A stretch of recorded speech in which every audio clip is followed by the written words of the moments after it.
Moi, je vous invite à plutôt faire Tayotoshi sur un partenaire qui aura le pied droit légèrement en retrait. Alors, j'explique. Reste là parce que tu vas reprendre tout ça. J'attaque, je vais me concentrer. J'attaque. L'attaque, c'est ça, hein. J'arme, comme si votre main était une arme. J'arme et je viens attaquer avec le tranchant du poignet sur la gorge du partenaire. Déjà, là, c'est vraiment important. C'est toujours important, les histoires d'être face, mais évitez des trucs comme ça. Là, Tayotoshi, c'est même pas la peine d'y penser. Ça passera pas. Donc, essayez vraiment, je me répète, hein, mais essayez sur les séries, essayez de conserver votre ligne d'épaule face au partenaire. C'est pas parce que je vais avancer un pied, voire les deux pieds, l'un à la suite de l'autre, c'est pas pour ça que ma ligne d'épaule elle va se balader dans tous les sens. Là, je suis ici, au contraire, je vais rester face pour rester vraiment dans le combat, pour regarder vraiment ce qui se passe. Là, j'arme, mais je vois toujours ce qui se passe là. 1, 2, j'attaque. Mais ma ligne d'épaule, bon, elle a bougé un petit peu, mais grosso modo, elle est restée face. Je ne termine pas comme ça. Donc ça, c'est le premier point. Hein, ok.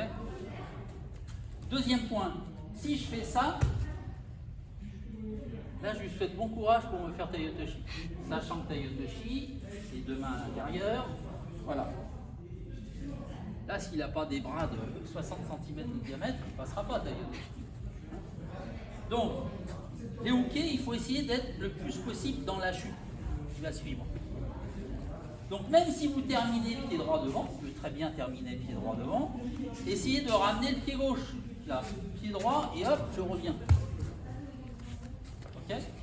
Ou alors, situation idéale, ça va être de frapper et d'avoir le pied gauche légèrement avancé. Là, on peut faire son Tayotoshi, ramène la jambe en barrage, là ça part tout seul. Vas-y. Ah, stop. Pourquoi? Là, dans mon centre de gravité, je ne peux pas me rattraper là. Là, je ne suis pas en défense. Est-ce que vous voyez là, je ne suis pas en défense. Alors que là, je suis en défense. Vous voyez la différence? Plus mon pied va avancer, moins je serai en défense. Et là, il n'a plus grand chose à faire hein, pour me faire chuter. Je suis dans le vide, j'ai mon centre de gravité qui est déjà quasiment dans le vide. Là, il n'est pas dans le vide du tout, le centre de gravité, il est ici. Donc il faut bien, hein, ce ne sont pas des détails hein, pour être à l'aise. C'est pour ça que Tayotoshi est très souvent raté, parce que bon, le partenaire est sympa, il chute. Puis voilà, on s'arrange avec ça. Mais de loin, on se dit, mais pourquoi il chute? Il n'y a aucune raison de chuter, ça fait un peu dessin animé, hein, prends l'autre, boum. Ça c'est super dans les dessins animés, mais quand je juge dessus, on se dit pourquoi ça fonctionne. Donc, hop, pas si évident que ça là. Hein. Un Tayotoshi, donc essayez. Si vous finissez pied droit devant, hop, on avance. Ou alors vous finissez pied gauche légèrement devant. Hop, c'est parti. Voilà, ça va. Là d'accord, on n'y croit plus là. Bon, il y a à fignoler encore. Hein. Hop, stop, pareil, ça je ne veux plus le voir. S'il y a main au sol, ça veut dire que vous êtes en déséquilibre.